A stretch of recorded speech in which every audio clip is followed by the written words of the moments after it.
Hello. So apparently we had an earthquake last night here in Southern California.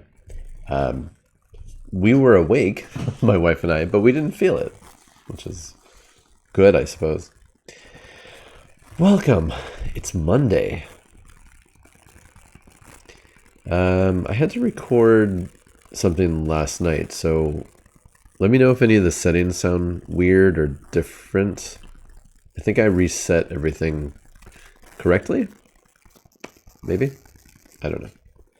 Okay, cool. Yay. Yeah, there's just like everything else in the world these days, there are like these literary conventions that are happening online, and my publisher entered me to be in one of them, and it was accepted, so I recorded a video, half-hour video last night. So I don't know if that's something that will ever be publicly available. It's a lot of stuff that a lot of you people have heard before, just me talking about naming stuff and my usual spiel about stealth geek names, regular geek names, all that good stuff. Hussanizer says, quick question, would you... So, you know, Pokemon is one of the handful of geek things that I don't know very much about.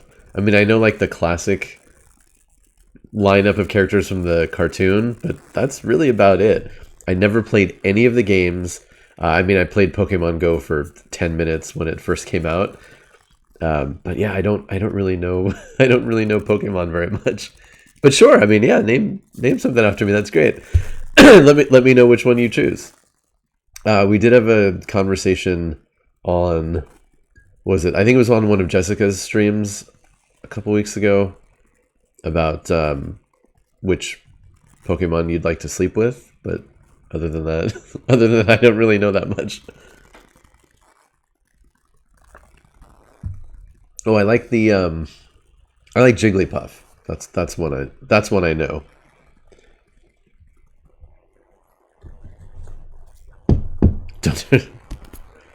Is it behind me? Okay. Yeah. So I don't think there's anything else I really need to talk about right now. So yeah, I did that yesterday. This weekend we did Warhammer show on Saturday with Jessica, and it is, oh Pete, it is never too early for Rule 34. If the internet has taught me anything. I was not able to make it on Saturday night for the Homebuddies stream. It also became a little bit crazy with, we all had things going on Saturday. It was like a perfect storm of everything. But I'm glad something happened, and hopefully you were there for it. I don't know much else. All right. Ovid's Metamorphoses. We are pulling in toward the final sections. I should probably figure out what we're going to do next after this, because we're almost there. Oh, you got the giveaway package? Awesome. You're very welcome.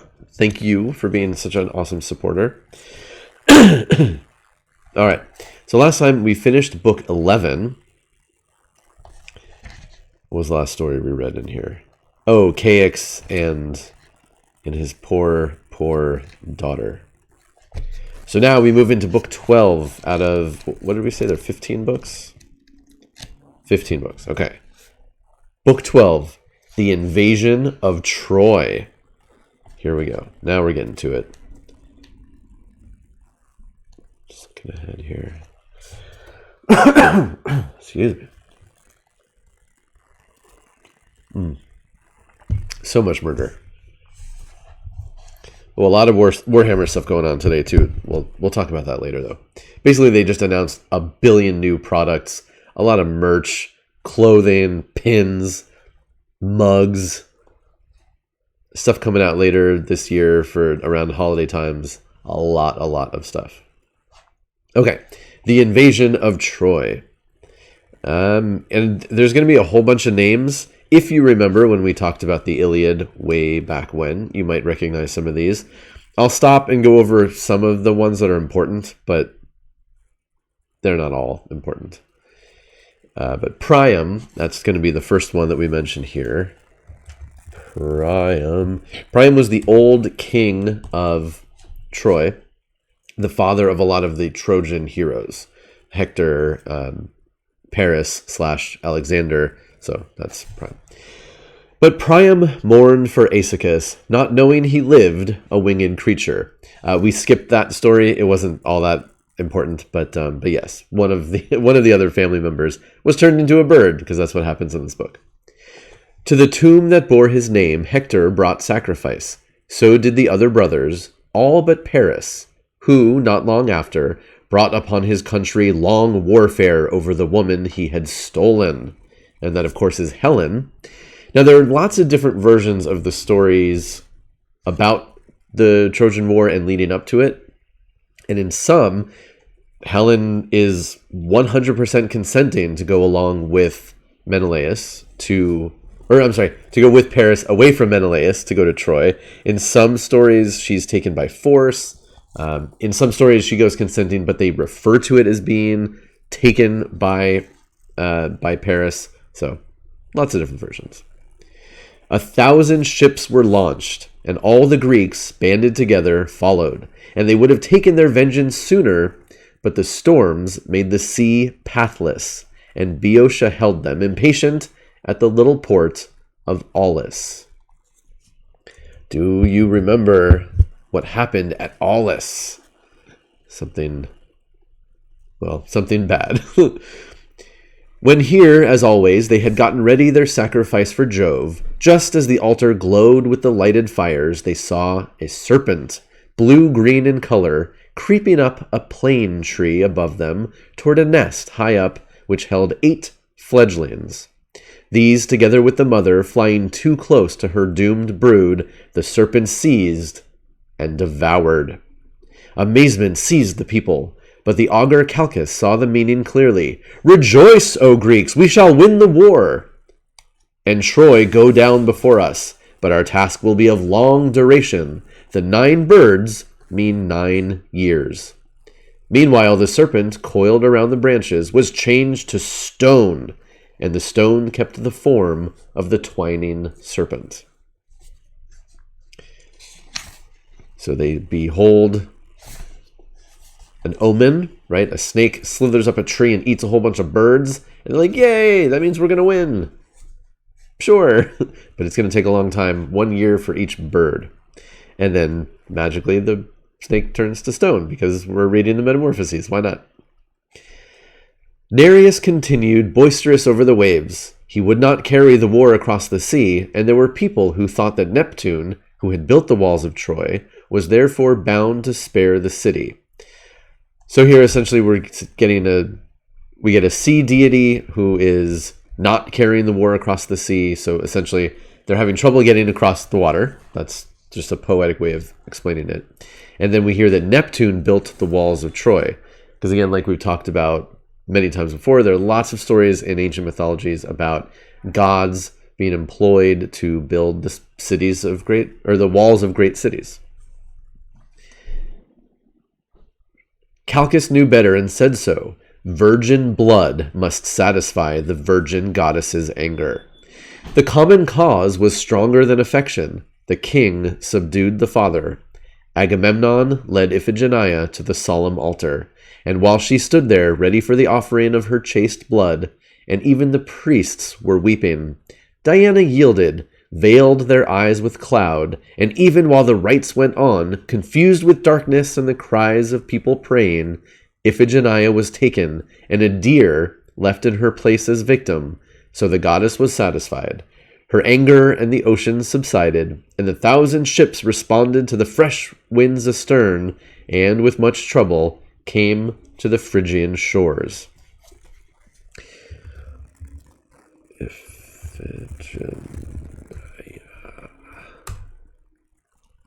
Yeah, okay. So the Greeks, who, again, in the Iliad, in Homer's Iliad, are described as, or called the Argives, the Dardanians, right? They're not actually called Greeks. And I'm missing one of them. Argives, Dardanians, and there's a third one. I can't remember. But yeah, so they start off on their voyage, and almost immediately they're beset by bad winds, bad weather. The sea is too rough. They stop at a place called Aulis. Oh my god, my phone is blowing up right now. Sorry, I just want to make sure it's nothing important. Okay. No, it's not. Anyway, it doesn't matter. So they stop at a place called Aulis, and again, the weather is just terrible. They can't make it. They can't make any headway going into the ocean. So their seers are trying to figure out what do we need to do. Clearly, we have made a god or goddess upset, and as it turns out, they have, and so they have to perform sacrifices for Artemis, Diana here in the Roman. And what do they need to do? They have to perform human sacrifice, and not just any human sacrifice. They have to sacrifice Agamemnon's own daughter, Iphigenia. Again, human sacrifice is crazy. It appears a lot in stories, and anytime it does appear, it's like, oh my gods, this is like a really big deal. Something has to be done of such important, especially the king's own daughter, the lead king of this expedition. So there, and again, there are plays all about this scene, but Agamemnon, he relents, he agrees. He says, yes, in order for us to get to Troy, to salvage my brother's reputation, to uphold my end of the bargain that we made with all of the kings in Greece, to try to attack Troy and get all of its riches and wealth, I will sacrifice my own daughter. And he does it. Now, depending on the story, because there are lots of different versions of these things, in some cases, he does, in fact, kill his own daughter. In some versions, like the one we just read here, Artemis, Diana, comes in at the last second, veils everybody's sight, and switches out Iphigenia for a deer. Agamemnon sacrifices a deer, and they're none the wiser, and Iphigenia is saved. But not always. And then, yes, then the Greeks finally do make it to Troy. There is a place at the world's center, triple boundary of land and sky and sea. From here all things, no matter what, are visible. Every word comes to these hollow ears. Here Rumor, and that's Rumor with a capital R, the goddess Rumor, dwells. Her palace high upon the mountain summit, with countless entrances, thousands on thousands, and never a door to close them. Day and night the halls stand open, and the bronze re-echoes, repeats all words, redoubles every murmur. There is no quiet, no silence anywhere, no uproar either, only the subdued murmur of little voices, like the murmur of sea waves heard far off, or the last rumble of thunder dying in the cloud. The halls are filled with presences that shift and wander.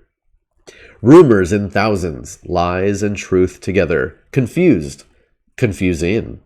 Some fill idle ears with stories, others go far off to tell what they have heard, and every story grows, and each new teller adds to what he hears. Here is credulity and feckless error, vain joy and panic fear, sudden sedition, whispers that none can trace, and she, their goddess, sees all that happens in heaven, on land, on ocean, searching the world for news. I love that scene. So yes, there's this goddess Rumor, and we hear references to her from from time to time, generally about how swift she is and how she can spread news to people.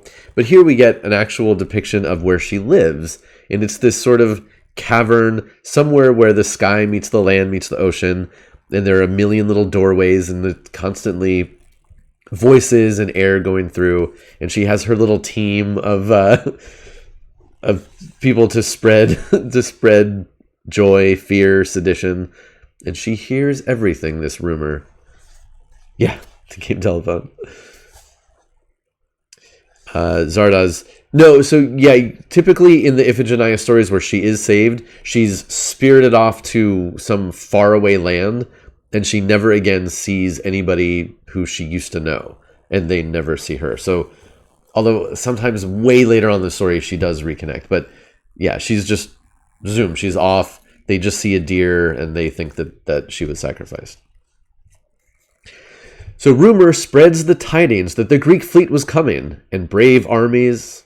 No, the Greek fleet was coming and brave armies, and so the Trojans, dressed in readiness, received them at their shores.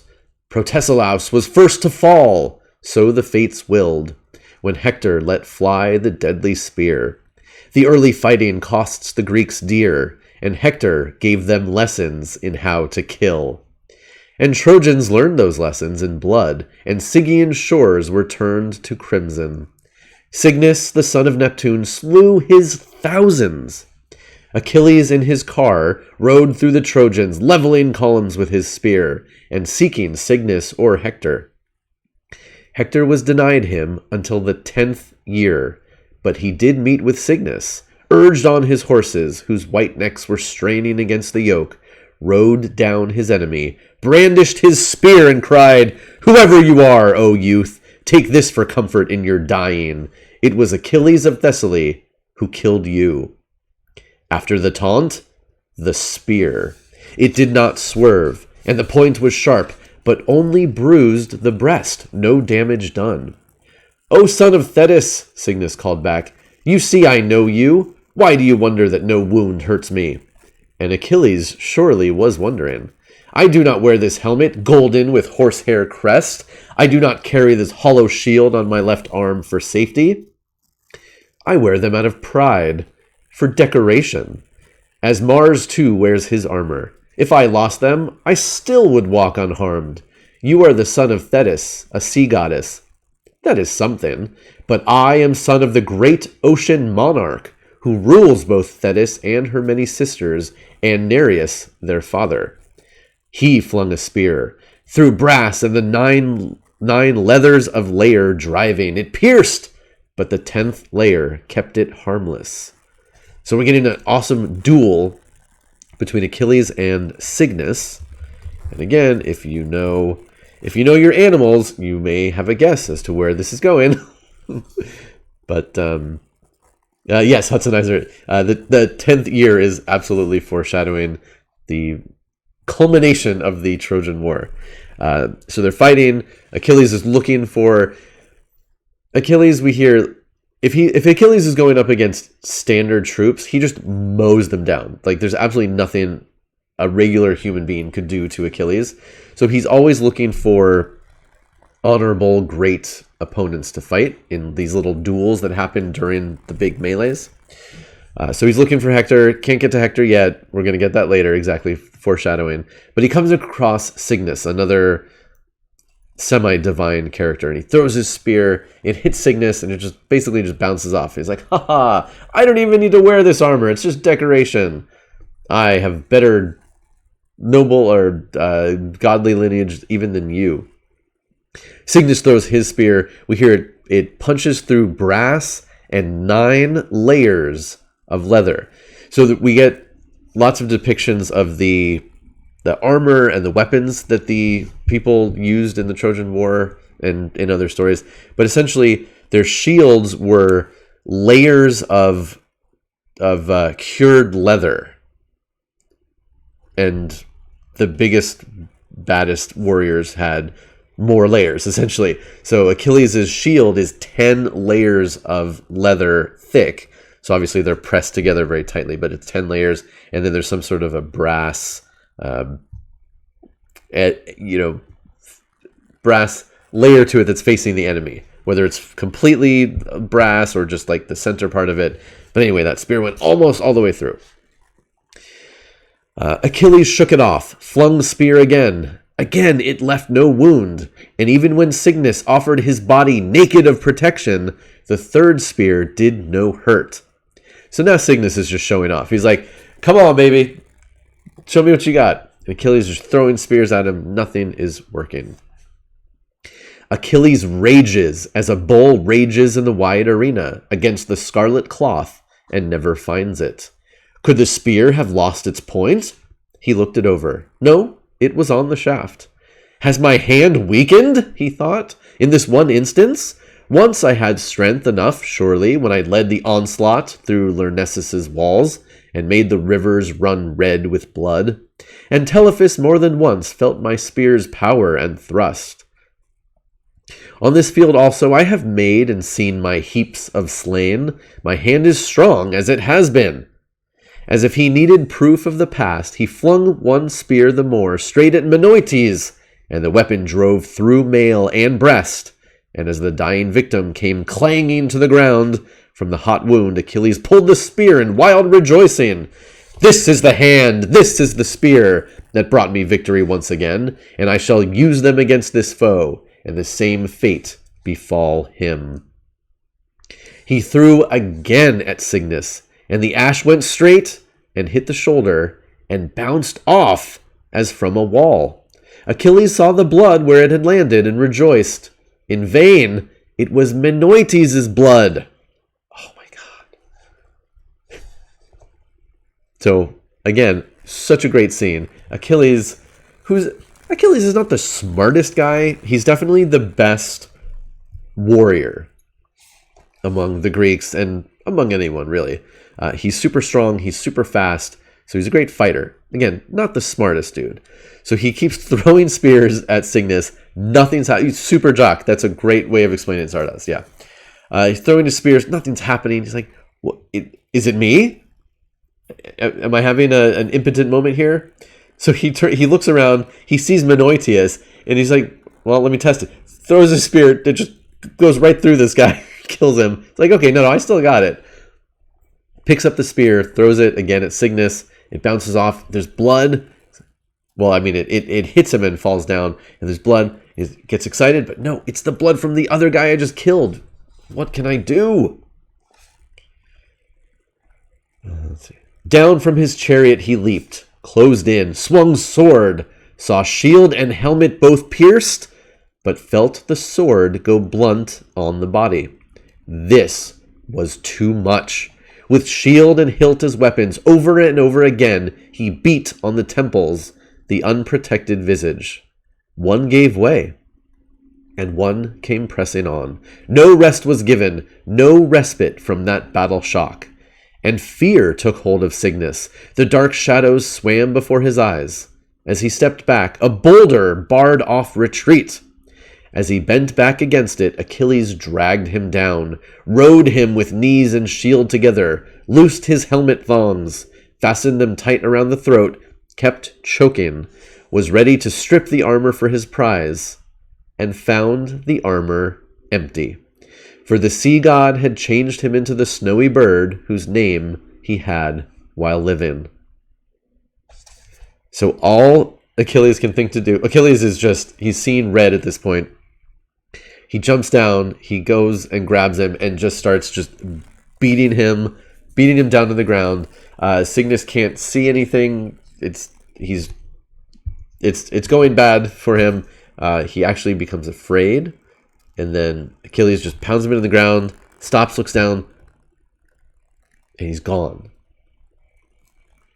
Neptune has transformed him into, you guessed it, if you know what Cygnus means, turned into a swan, and he has escaped death at the hands of Achilles.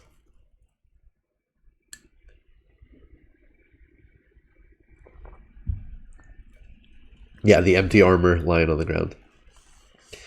All this toil and warfare brought a long truce, and men laid down their weapons and took their rest.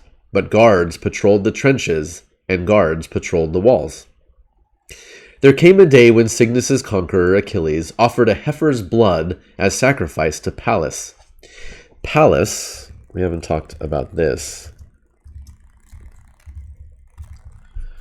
but Pallas is another, well, it's an epithet and also an alternate name for Athena and or Minerva. Yes, he's become more powerful than you could possibly imagine. Yeah, Cygnus goes away. So Achilles performs a sacrifice to Pallas. The entrails smoked on the altars, and the odor loved by the gods ascended to the heavens. And what was left from the gods' share the heroes put on their tables, and the chiefs reclined on couches there and took their fill, and drank deep of the wine. And for their music listened not to the sound of lyre, nor voice of song, nor boxwood flute, but they drew out the night in talk of war, and valor was the theme. They spoke of battles, both their own and others, lived over with pleasure, dangers they had met, for what else would Achilles speak of? See, he's such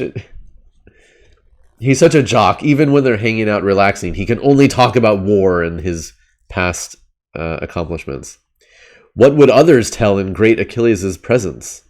And most of all, the conversation turned on his last victory, the defeat of Cygnus. Wonderful, so they thought, for a young man to have a body that no spear could pierce, that blunted sword edge.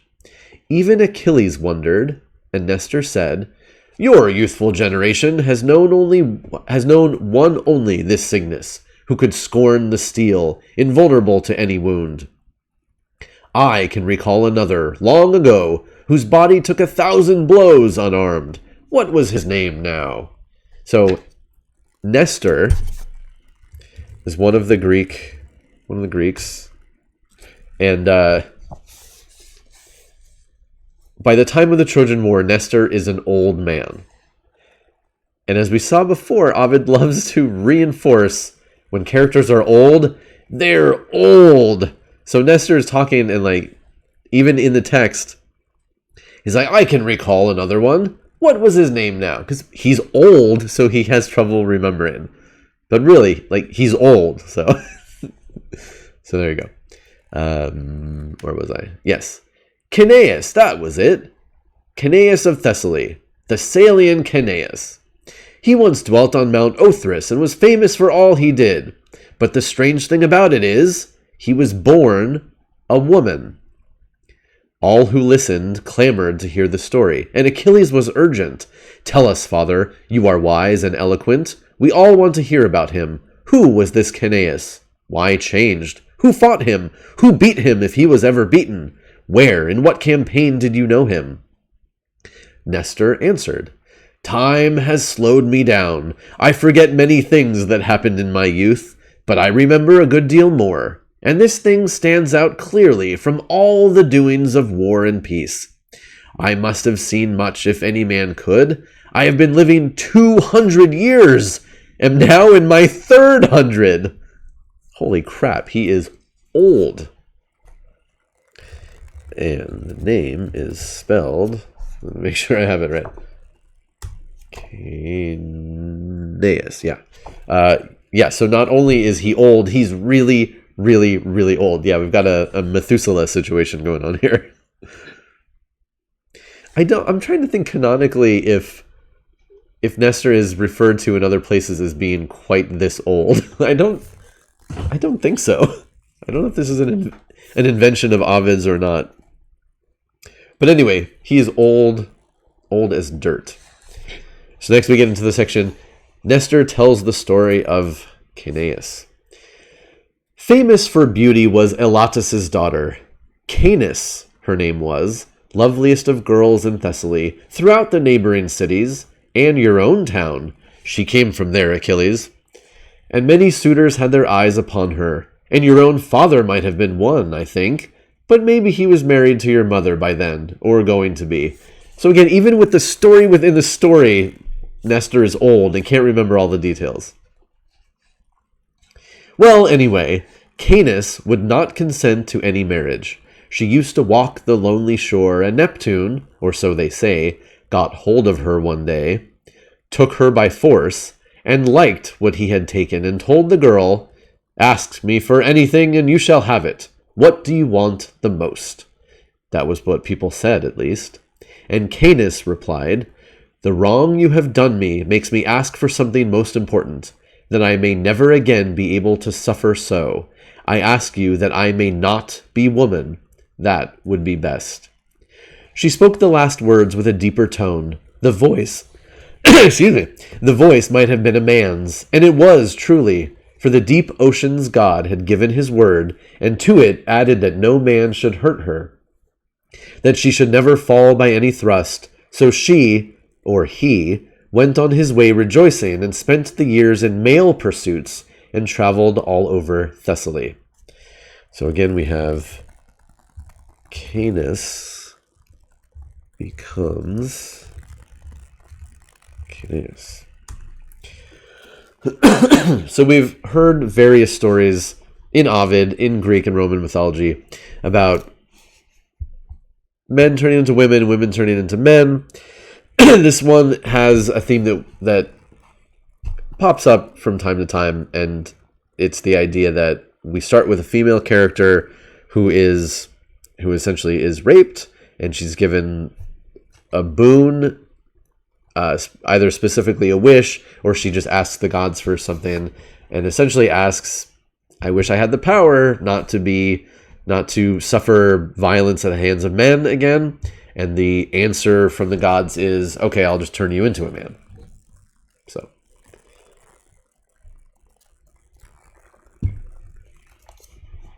Always content warnings with ancient mythological stories. Now, do you remember when we mentioned that Nestor was old? So the next story here is, it's titled, Nestor goes on and on with the story of the battle with the centaurs. You know, because he's old. So he goes on and on. This story is kind of long, but there's some really neat details in it. So I think I'm just going to read the whole thing. We'll see what happens. Maybe I'll skip bits and pieces. Yeah, you got to word those wishes carefully. So Nestor is continuing to talk in this story about the Greeks at the Trojan War. Now Ixion's son had married Hippodame and invited the cloud-born centaurs to the wedding banquet in a shady cavern under the trees. The leaders of Thessaly were there, and I was with them, and the palace rang with all those noisy feasters, and people saying, "Here comes the bride," and in the hall smoked to its rafters, and the bride came in, beautiful, with her bridesmaids and young matrons, and we called Pirithous a lucky fellow, and that was a mistake, an act which almost broke up the omens of a happy marriage, for Eurytus, the wildest of the centaurs, and all of them were wild enough, grew heated with wine or lust, or both of them together, grabbed Hippodame by the hair and dragged her beyond the upset tables, through the yelling, and all the others took a girl, whichever they liked, or, anyway, whichever they could, till the whole scene looked like a town being ravaged, with women shrieking all over the place. So centaurs are, I assume you all know what a centaur is. Half man, half horse. Human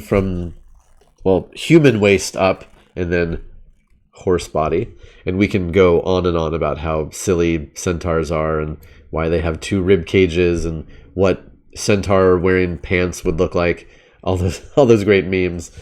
But centaurs are always depicted as, well, they're always at least a little bit wild.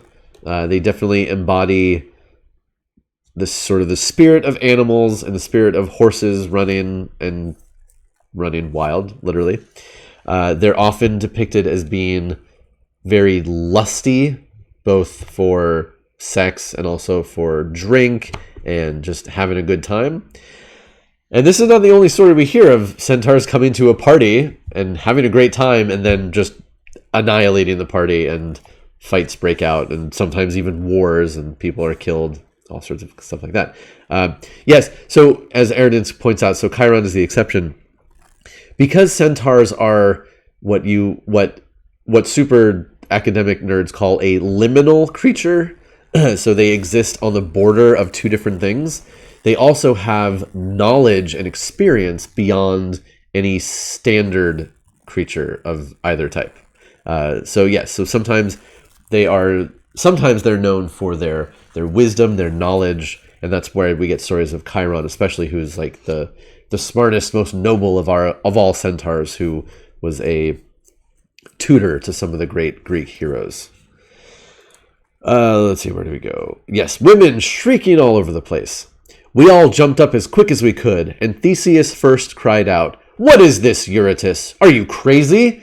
To insult Pirithous while I live, to attack him, and so attack us both?" If you remember earlier on in the stories, Theseus, obviously a great hero of Athens in particular, Pirithous, whose wedding this is, Pirithous was Theseus's best buddy, his companion on all his adventures. Shows up all over the place in these stories, but that's who he's talking about here. And the great hero, by way of proving his words, pushed off the centaurs, rescued the bride from all that raging fury.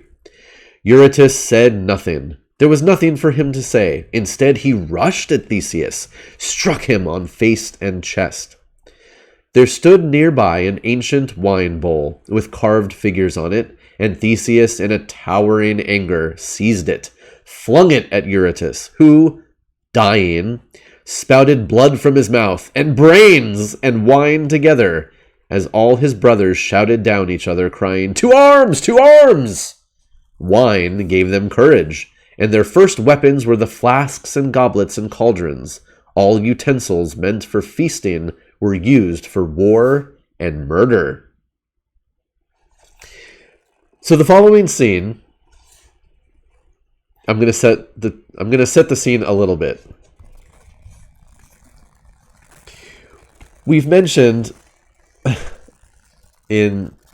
especially when we did the play, not Ajax. What was the other play we did?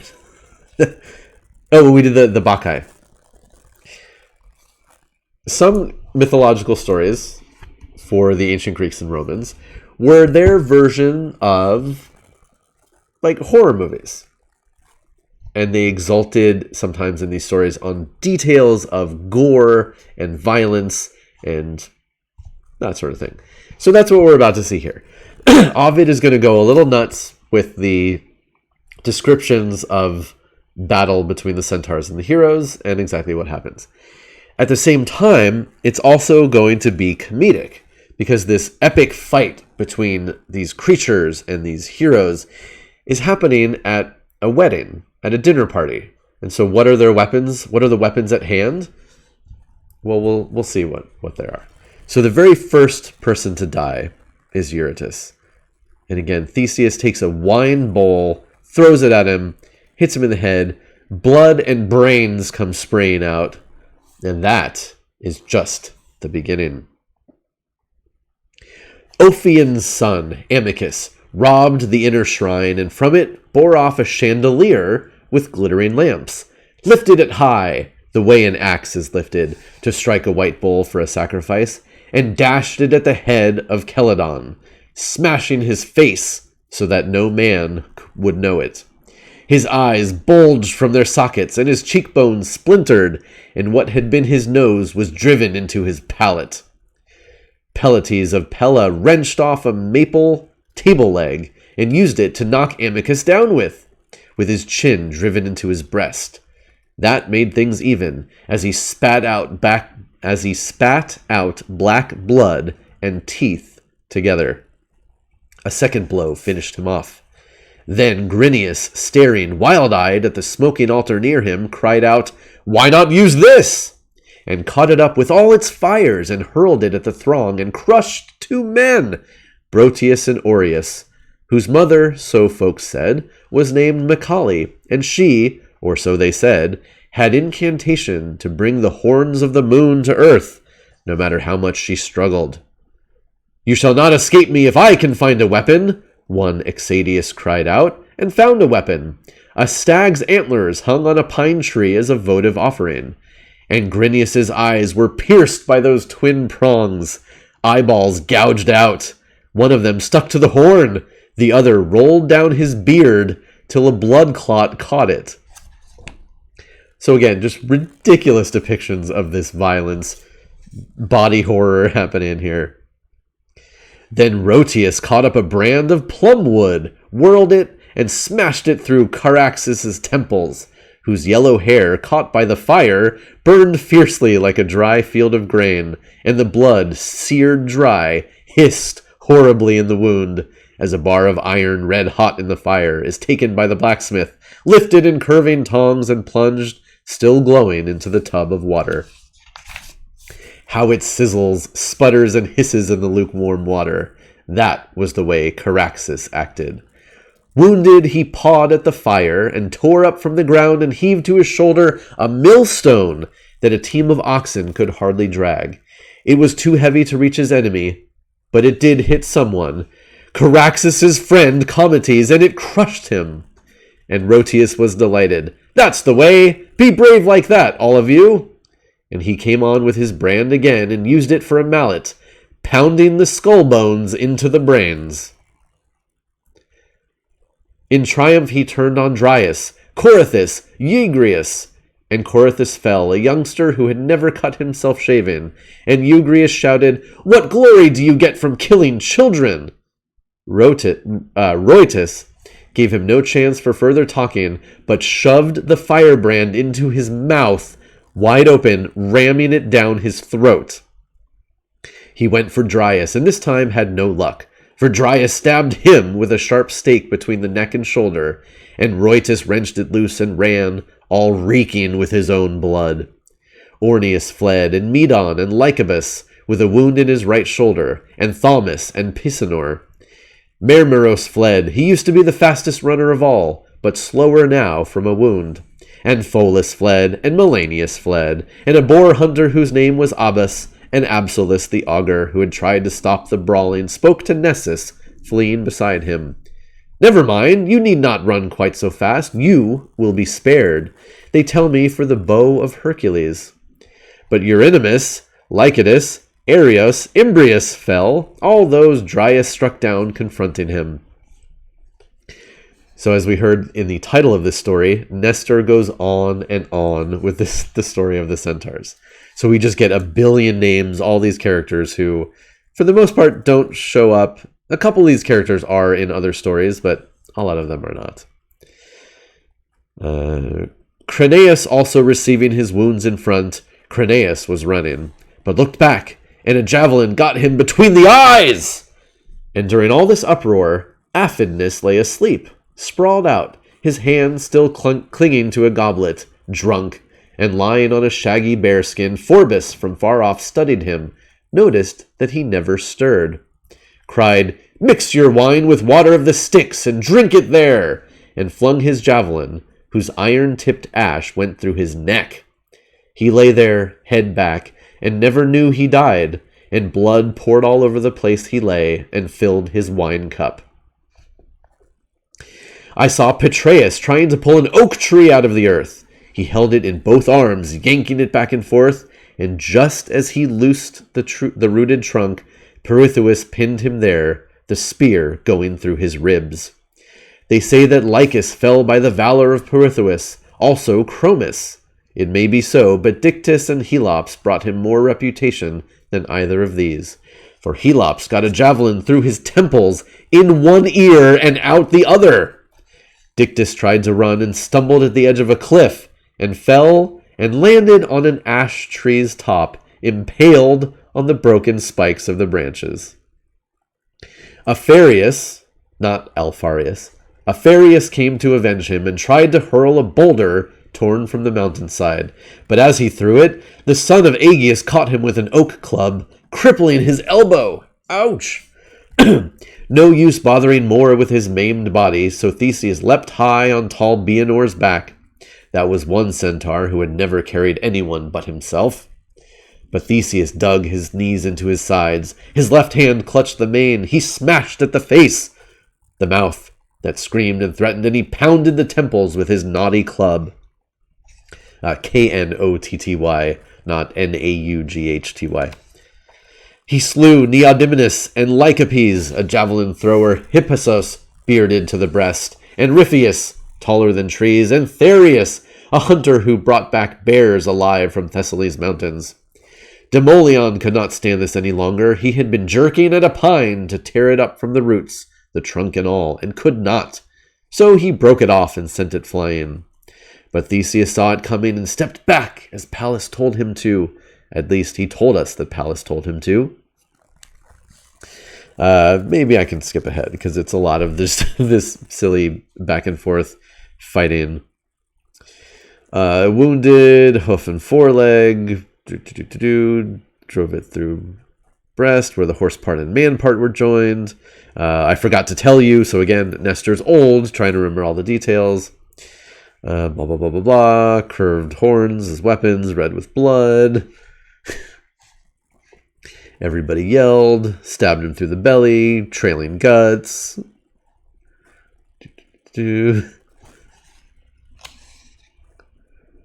Work of art. Ooh, many a centaur female had sought him out, but only one had won him. Hylinome, of whose half-breasts the fairest in all the woods. She, by her coaxing ways, by loving and confessing love, possessed him, and she was dainty, if such creatures could be, combing her hair or mane, twining her locks with rosemary or violets or roses, or sometimes with white lilies. Twice a day she bathed her face in the brook cascading down from Pagasa's woody heights, and twice a day she bathed her body in that stream. So we're hearing about a particularly sexy centaur. She would not wear garments over shoulder or left side unless she knew they suited her, the skins of choicest quality. They loved each other. Together they ranged the mountainsides, together rested in caves. Together they had come this time to the palace of the Lapithai. Together joined the battle, and a spear, nobody knows who flung it, came from the left, struck Silaris where neck and shoulder join, pierced to the heart, a light wound deep enough so that the heart grew cold, and the body also, after the shaft, was drawn. Hylinome embraced the dying wound, dying body, staunched the wound, or tried to staunch it with her hand. Her lips sought for his own, to keep the dying breath from leaving the body, and failed, and she cried something I could not hear in all that din and shouting, and threw herself on the spear that killed her lover, and fell in death above him. Oh, sad. Let's see. Okay, so Phaeacomes, another guy, he hurled a log which nowadays 2 oxen could hardly move, struck Tectophos on the head, a crushing blow that shattered his skull and squeezed through his mouth and nostrils, through eyes and ears, the jellied brains, as curds are strained through sieves. Just ridiculous. Ridiculous depictions of violence and gore here. Let's see, skipping ahead. So many names. Do I need to tell you how Periphas slew Pyratheus, or how Ampyx brought down Echolus? Macarius slaughtered Erigpidus with a crowbar. I remember how Nessus threw a spear that hurt Chimelus. Mopsus, Hodates, blah, blah, blah, blah, blah. Ooh, Caeneus, who we just talked about, he killed 5. Antimachus, Stipholus, Bromus, Eulymus, Paracamus. Blah, blah, blah, blah, blah. Caeneus kills another one. Monachus. Wow, so many deaths. Circling the camp, blah, blah, blah, blah, blah. We did not stop till half of them were slaughtered, the others saved by running or by the darkness. Whew. So finally, that battle, that epic battle at a wedding feast has ended. Now we move on to Nestor is asked why he omitted Hercules, and explains. So Nestor's story ended, but there was one, Tlepolemus, who asked with some vexation why Hercules was left out. "Old-timer," he said, "it is queer you never had a word to say in praise of Hercules. My father often told me of many a victory of his over those cloud-born creatures. What about it?" And Nestor answered with no pleasure. "Why force me to think of those old injuries? Reopen time-healed wounds. Rehearse again the offenses that once made me hate your father. God knows he has done things no one could believe, earned praise over the whole world. God knows, and I wish I could call it a lie, but I cannot. Still, we do not praise Hector. We do not praise Deiphobus or Polydamas. Who would praise his enemies? Young man, your father brought down Messeni's walls. He ravaged cities, Elis and Pylos, that had not deserved it, made ruin of my house with fire and sword. Not to say anything about the others. There was once the 12 of us, the sons of Nereus, splendid young men, and he killed all of us, except myself. That others could be conquered is something we must bear, but one death seems strange altogether. Periclymenus had power through Neptune's will to change his form at will, and now tried everything and found all changes vain, and in the end took on the form of eagle, carrier of thunderbolts, most dear to the king of the gods. With all that power of wing and beak and talon, he had torn the face of Hercules, and soared high to the clouds. But the unerring bow loosed arrow at him there, and found the joint of wing and shoulder. A slight wound, to be sure, but fatal, for it cost him power of motion, and down he fell, the weakened wing of no longer catching the air, and the weight of the body drove the weapon through the breast and throat. So now, my handsome Rhodian captain, why should I owe Hercules any praise? I avenge my brothers in this small way, ignoring him. Between us there lies no enmity. Nestor's long story, however gently told, had made them thirsty. The wine went round again, and then they slumbered. So we return to the current story of the Battle at Troy. Nestor has gone on and on and on, and they all get drunk, and then they go to sleep. But Neptune still grieved for the son whose body was now a swan's, Cygnus, and most of all he hated Achilles with a deadly hate. 10 years the war went on, and Neptune sought Apollo. Dearest to me of all my brother's sons, who helped me, and for nothing, build the walls of Troy, is it not pitiful to see these walls about to topple? Is it not pitiful that so many thousands perished defending them, the nameless dead, and Hector dragged in the dirt about the town? Achilles, fiercer and bloodier than the war itself, destroyer of our workmanship, lives on, keeps out of my reach, or I would make him feel the power of my trident. You can find him better than I can with invisible arrow. Bring him sudden death. So again, Neptune is beseeching his fellow god Apollo. We built these walls together. You're just going to let all this happen? Achilles running rampant, killing all these Trojans, destroying these walls. Go and do something about that. Apollo nodded his own, and Neptune's grievance drew him earthward, cloud-wrapped to the Trojan columns. There he saw Paris, in offhand fashion, taking potshots at Greek non-entities. Yes, there are just soldiers who don't matter in this scheme of things. As very god, he spoke, rebuking Paris. Why waste arrows on common rabble? If you care at all for vengeance for your people, hit Achilles. Revenge your murdered brothers. And he pointed to where Achilles stood, his bright sword reaping the Trojan ranks. And Apollo swung the bow, guided the hand of Paris, and old Priam could almost smile. For the first time since Hector had been brought low, so the great conqueror of the mightiest, was conquered by coward and seducer. How much better to have been killed outright by a manly woman than womanish man, to have the Amazon Penthesilea, whom he slew, been victor with her great battle axe. So now Achilles, the terror of Troy, the ornament and bulwark of the Greek name, the great invincible captain, was burned. The same god armed him and consumed him. Now he is only dust. And of Achilles, of all that might, nothing, or almost nothing, remains. A pitiful handful, scarce sufficient to stop a hole to keep the wind away. But still his glory lives, and in that glory he fills the whole wide world. This is the measure to judge him by. Is this the son of Peleus, is still himself? Against that victory the gates of hell shall not prevail.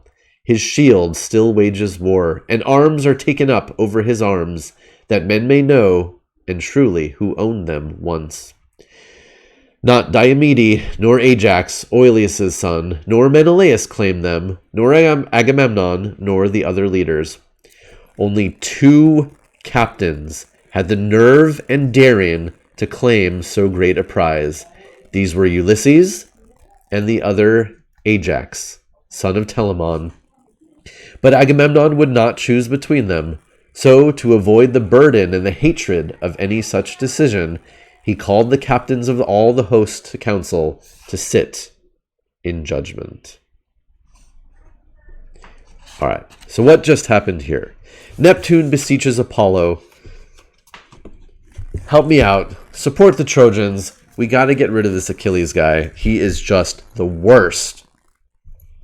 Neptune says, or Apollo says, okay. He flies down, sees what's going on in the current battle, goes up to Paris, son of Priam, brother of Hector, who has been killed.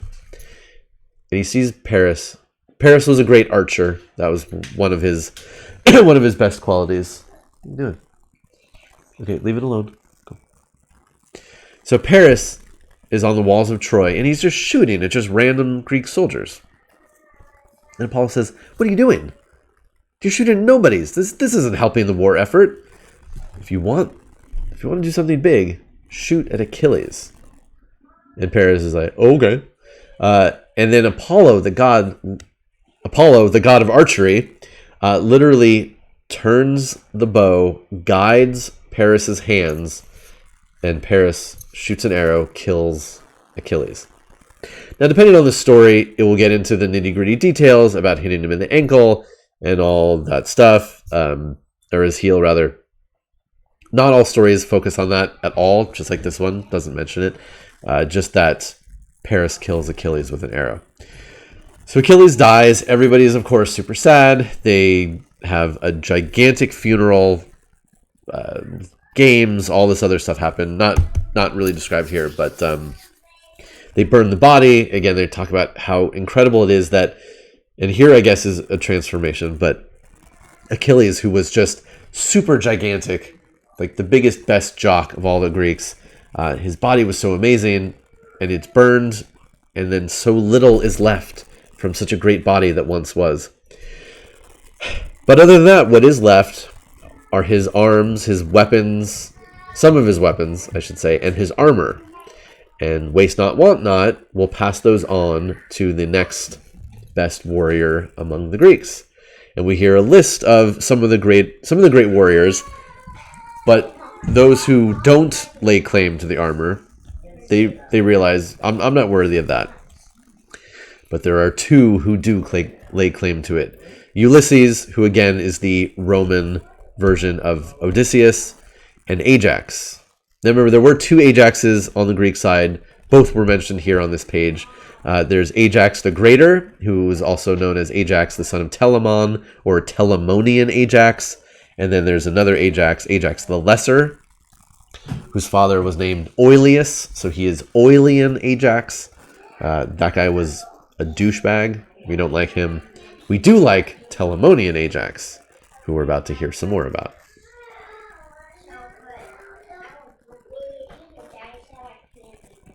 A lot of subtext in this war. Yes. A lot of regular text and a lot of subtext. So now we dive ahead into book 13. And it begins with the argument between Ajax and Ulysses for the armor of Achilles. Now, you all know my thoughts about the scene we're about to read. You all know my thoughts, my feelings about Odysseus and Ajax.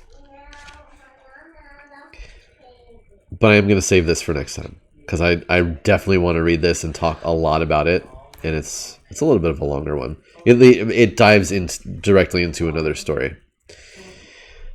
Yeah, Odysseus and Ajax. I have thoughts. I have so many thoughts.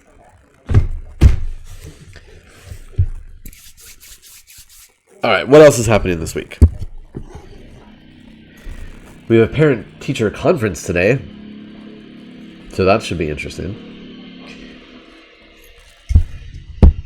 Later on today, tune into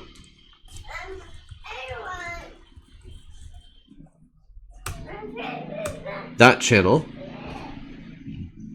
We'll be continuing on Dune. Maybe. We sometimes read Dune. We sometimes talk about other things. But yes, I'll be on with Jessica at 5 p.m. Pacific today. I sometimes have a hard time remembering what show is on what time. Yes, allegedly reading Dune. We got through a couple pages last time. A couple. Yeah, Dune. Yes, that's today. We'll be talking about the Pikaken, because we got to get one of those things.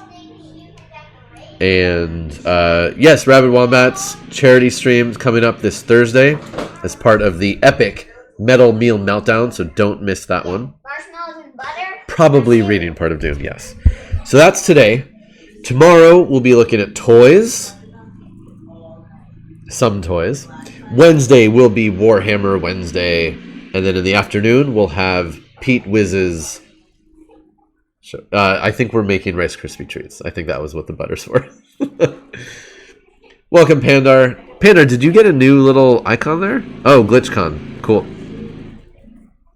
Neat. Yes, you are 99.9% late, but that's fine. Again, Pandar, you always show up right on time. Ooh, Zardoz, you're going to be on a stream? Cool. Let us know. Let us know in Discord, and I'll share it and tell people about it. Because we do everything for charity. We love charities. Actually, thanks, Nightbot. Oh, welcome, Zenblade.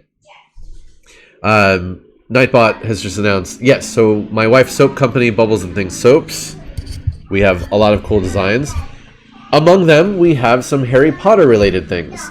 And so we've been working and looking for how to handle them, because we do have a lot of inventory on hand, and some people are still fans of the community and the content, if not necessarily the creator. So we've partnered with an organization up in Canada. So now a portion of all the profits of any Harry Potter related stuff we sell goes to this charitable organization. And it's really cool. It's really interesting. It has, it's like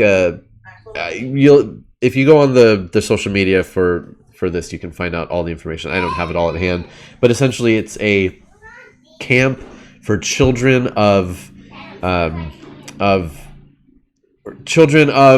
kids in families where there are people in the LGBTQ universe, and Two Souls, because we're dealing with Canadians. And if you don't know about Two Souls, it's fascinating stuff. I highly suggest you look it up.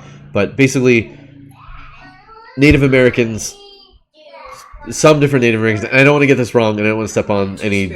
Two-Spirit, sorry. That's right, Two-Spirit. Thank you.